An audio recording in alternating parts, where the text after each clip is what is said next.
debt and deficit his primary focus because of our nation's unsustainable fiscal path. He introduced a balanced budget amendment and a proposal called the 2007 solution to lower federal outlays to 2007 levels. At the conclusion of his term in 2011, George returned to Gunster, where he currently serves as chairman of the board. He lives in Fort Lauderdale with his wife and their 4 children. We are so fortunate to have Senator Lemeiux come up to Clay County and give a warm Clay County welcome. Thank you.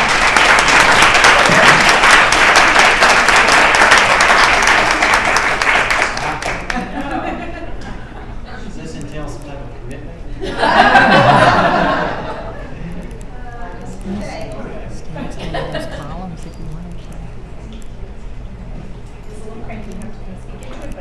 Thank you very much. Thanks for the food here too. Well, good afternoon. Good afternoon. What a beautiful day in Florida. You know, you realize this time of year why we are so fortunate to live here and so blessed. People come here from all around the world to spend 1 week of their year on vacation because of this beautiful weather and this beautiful state that we live in. And we get to live here all year. So we got a lot of challenges in this country, and we'll talk about them in a minute, but it should not be lost on us that we live in such a beautiful place. It's great to be with you for lunch today. I want to first say thank you. I want to say thank you for all the work that you do to elect our candidates. The work that you do to make phone calls, attend events, knock on doors, write a check. We don't get anyone elected in this country to public office unless people like you are involved in the process. And I know from being involved in Republican politics my whole life. I was involved in Republican politics before I could vote. And I was a county chairman down in Broward. That women get it done. And I've surrounded myself with women my whole life because I know that women are the folks that get the work done. And I know that you get the work done. So God bless you. Right, Adele? Isn't that right? That's right.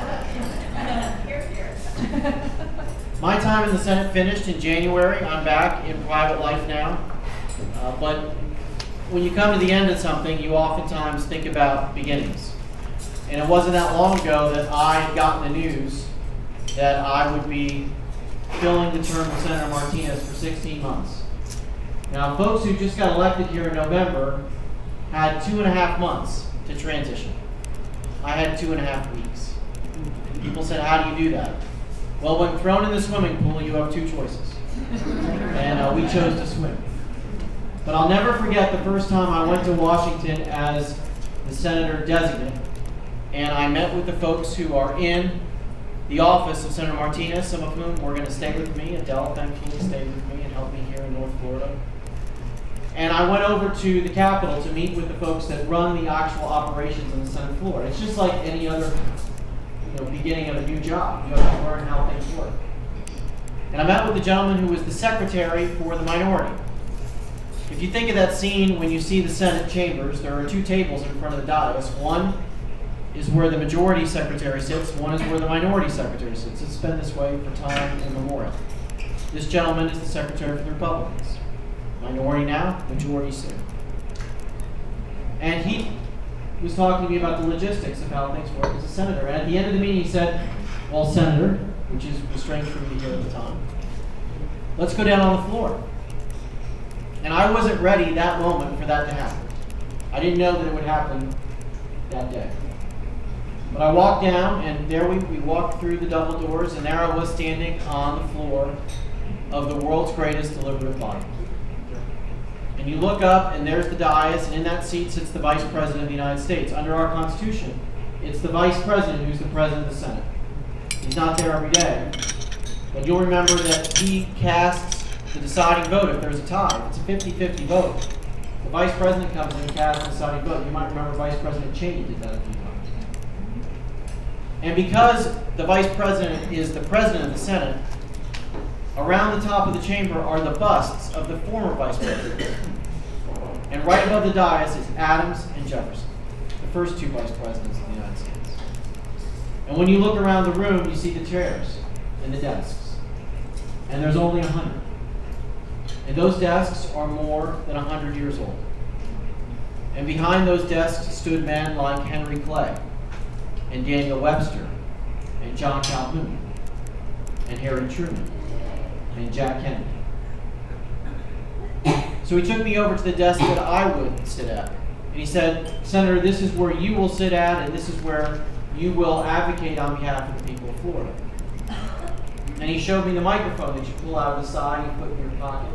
And he said, this is how you will stand and seek recognition on behalf of the people of your state. And in that moment, I could feel it. I could feel the weight. I could feel the responsibility. I could feel the responsibility of representing 18.5 million people. And Florida only gets 2 senators.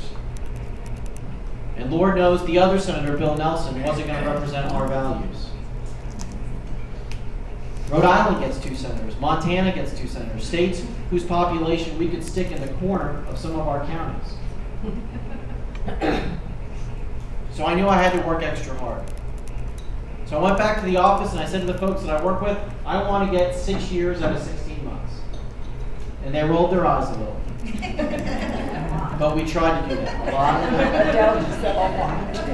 But we tried to do as much as we could in a short period of time because you deserved it. And it's a critical time. At that time, we were fighting 2 wars. Now we're fighting 3. Worst recession since the Great Depression. 11.9% unemployment here in Florida. It's the most it's ever been since we've been keeping track. You know the mortgage foreclosure crisis. You haven't been spared of this in Northeast Florida.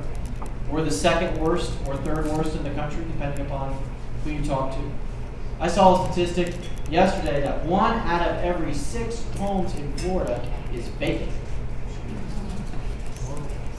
I heard today from a gentleman I just met with that 1 out of every 4 children in this country are on food stamps. These are tough times. When I got there, it was right in the middle of the healthcare debate. This is the 1-year anniversary of the president signing that terrible Obamacare legislation. When I got there, we were right in the midst of fighting it, and the American people were starting to realize what this bill was. And we spent 23 straight days in December of 2009 on the floor of the United States Senate in session. 23 straight days. Weekends, 1 a.m. votes, 7 a.m. votes. Longest continuous time for the Senate to be in session since it decided to go to war in World War I. And we could have pushed it through quicker, but we took all the time we could because we wanted to make the case to the American people that this was a bill that cut $500 billion out of Medicare, health care for seniors, which has already got its own financial problems. That it raised taxes by $500 billion. That it didn't do anything to lower the cost of health care, like the president promised.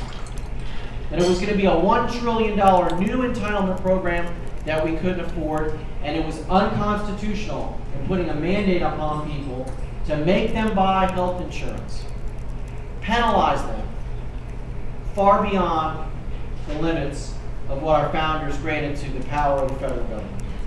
And because we did that, I believe, because we made those arguments, and because we were down there on the floor fighting for you, the American people woke up, and that's where I believe things started to turn. Because it wasn't shortly thereafter that we elected a Republican in Massachusetts.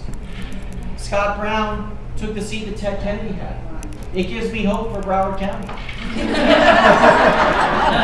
actually have a Republican sheriff. But the people started to realize what was happening.